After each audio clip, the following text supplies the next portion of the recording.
what you want.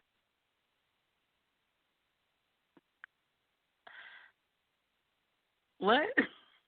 So that's I what I'm have saying. I have a cousin that Mhm. lives in Charlotte, if I may share. And probably about 15 years ago, she was getting ready to marry this guy whom I love. He's awesome, awesome, awesome. And he asked me a question like that, right? But he asked me the question because um I was like the first person in my family on my dad's side to go to college, right? And it's not a big deal, but some people make it a big deal. So when I would go visit them, he always thought that was a really big deal. So he asked me, he said, "Tawanda, would you date a guy who work at McDonald's or Hardee's?" And I said, "You mean like if they own it?"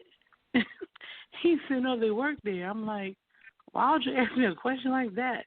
But anyway, so my answer to that is it really depends. And what it depends on is a lot of times in life we are going through a transition. You understand what I'm saying? Like for Mhm. example, I work with people that's in prison. So sometimes when somebody comes home, they can only get a job making minimum wage until they learn another skill.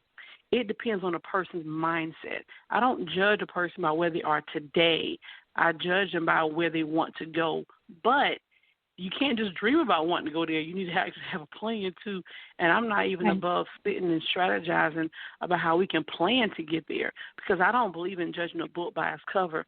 But it will depend on their mindset though. Like if they're making minimum wage and that's just kind of like they're cool with that and that's where they are, then no, absolutely not. But if their mindset is rich and they have goals and dreams and they're willing to work to get there, then absolutely yes. We're gonna immediately have to get them to make some more money because you can't even live off minimum wage. In minimum wage is $7.25.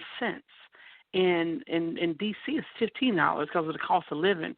I'm not sure where it is other places, but you can't live off that. Like who the hell can live off that? You I can't even know. get gas with that. Yeah, no, that's very true. And yeah, I know when I was like transitioning, I know I wouldn't have wanted anyone to judge me because I wasn't where I was previously or where I potentially could go. So I try not to necessarily judge people on what they do.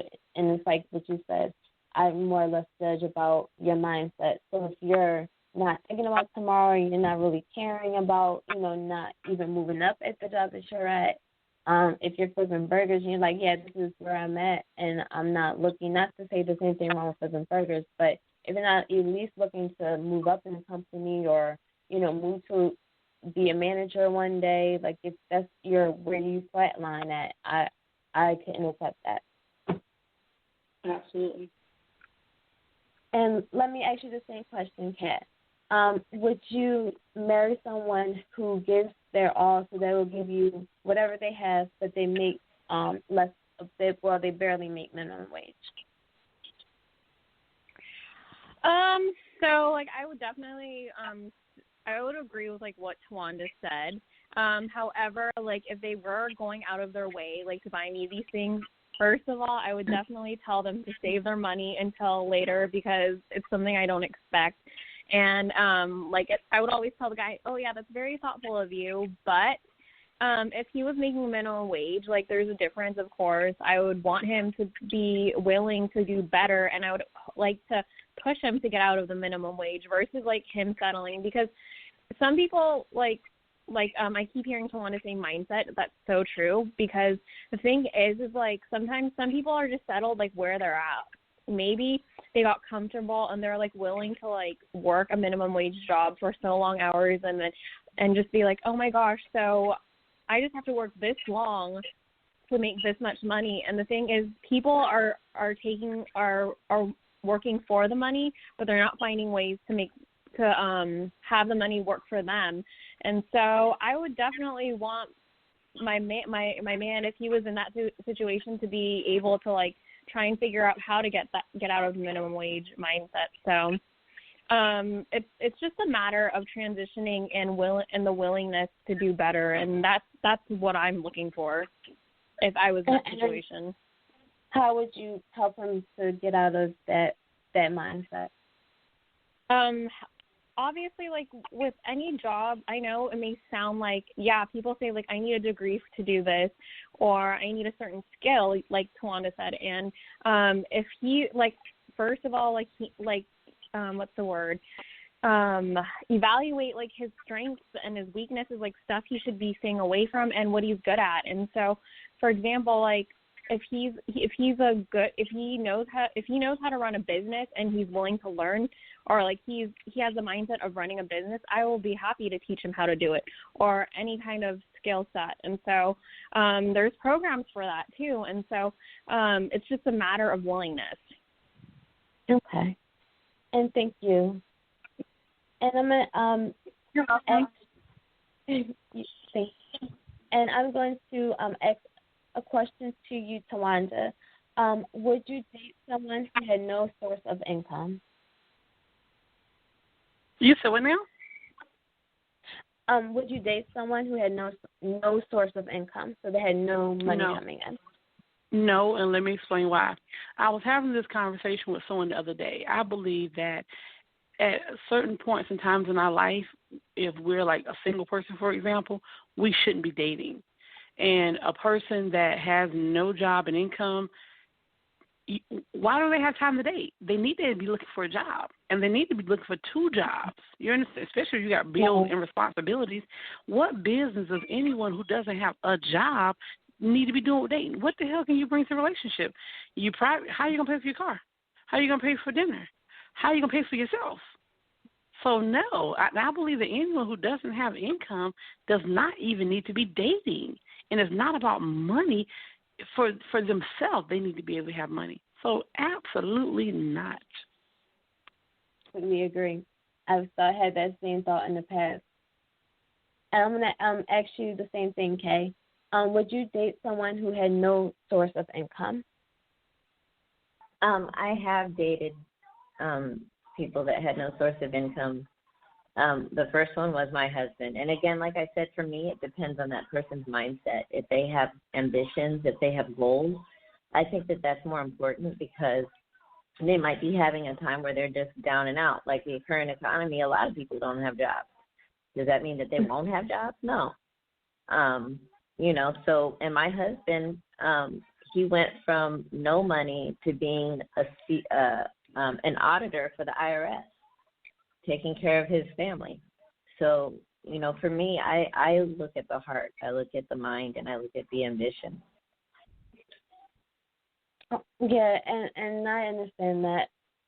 I think that with me, it would depend, I guess, like on the scenario. So, I mean, I don't know. So I think that if you had no source of income coming in at all, just with me, I would just would be asking 1,001 questions, like, well, how long has it been like that? And, what are you living off of? Like, I would, ask questions, because sometimes we don't believe what we see. So it's like, if that person, they may sound good on paper, or they may be the nice and charming person, but then, once you get into the situation, you realize that, no, they didn't have a job when you met them, because they never keep a job. So, yeah, certain things I think you just ask questions about.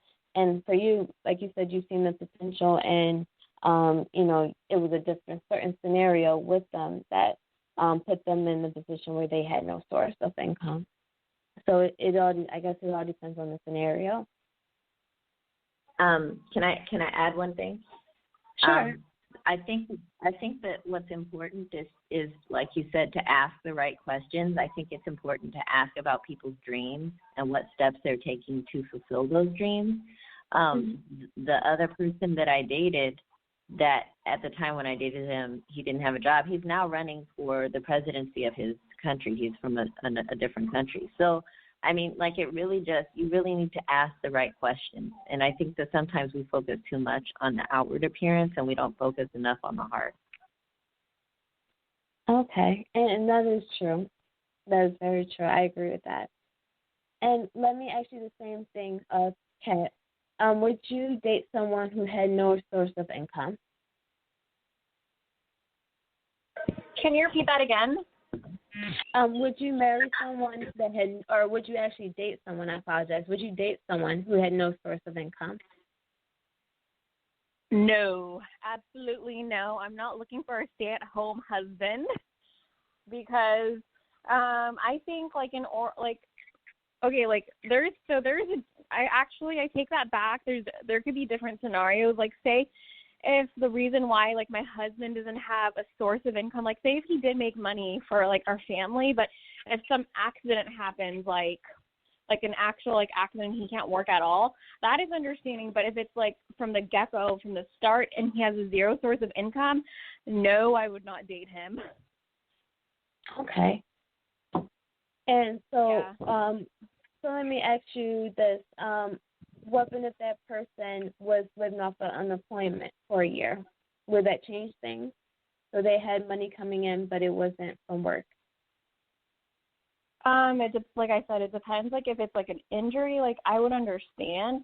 But like there are also people who do live on unemployment because they're like, oh yeah, I'm an employee. Like for example, there's actually people right now, like speaking of COVID, they're living off unemployment because they're like, well, you know what? There's COVID and I'm getting my unemployment, so I guess like I can live off unemployment like for a year or so. Like I don't like that mindset.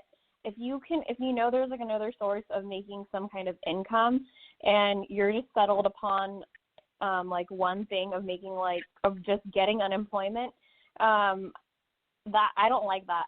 That's not my way of thinking. If you're not making money like I wouldn't say it's the right way, but if you're not making money like another way and you have the opportunity to, I can't be with somebody that's like that because I know like I've been through unemployment before because I've been injured. Like when I was actually in college and I was a CNA, and this was like my whole I was going towards the medical route, and I had to find other ways to cover school. And so like being in that kind of shoe, like being in unemployment, and I know it wasn't enough, like it's hard. And so I would rather have somebody willing to find other ways to make money. If not, like I'll stay single if that was like the only person on earth if I had a choice. Okay, and I agree. I mean, I get that. I understand that. And yeah, definitely. And let me ask you the same question, Kay. So if they were living off unemployment, would that change anything? So if that person didn't have a job, they wasn't looking for a job, but they did have a source of income coming in, which would have been unemployment, would that change anything? Would you date them? Again, I would ask questions. I have never dated anybody that didn't have ambition, whether they had money or an income or not. If you don't have ambition, we're not going to do well together. Like I need to see that you have ambition. Okay. And I'm going to ask the same question to you, Tawanda. Would you date someone that was unemployed for a year, but they were receiving unemployment? One thing I want to say, I started to say now, you know the answer to that, Corinne. But I just think, again, that sometimes in life when we're going through and I mean this personally for myself, and this is just my suggestion and opinion, sometimes we just really shouldn't date. I think a lot of times people have priorities mixed up because I meet so many people that, like, they're not working or they're kind of going through, and when I say you don't really have anything to add, it's not really about monetary. Of course, friendship is powerful. Let's be friends. But I just think at certain times in transitions, especially when you really want more, you need to be able to attract that. So that's the first thing. I think that if a person that's not married, that's not already in a relationship, get yourself together first. And as you're meeting people for companionship and for association, hey, let's be friends. Let's hang out. We don't even have to go anywhere and spend money. Let's talk and build and get to know each other. But it's okay to take things slow. That's first and foremost. And in reference to, like, someone that's receiving unemployment for a year or whatever, if that works for them and they're paying their bills and they're good, then I can be a really great friend. But with me, the fact that I work 8 days a week, the fact that I have a vision of doing all these amazing different things and I stay extremely busy, it's about mindset. You know, I'm literally doing stuff and creating and I'm working. So I have to match my energy with like-minded people, and not just in dating, even in friendships. Like people that I talk to regularly, we're talking and we're building and we're hustling and we're grinding and we're creating. People that's not that way, I don't really have a whole lot in common with them. So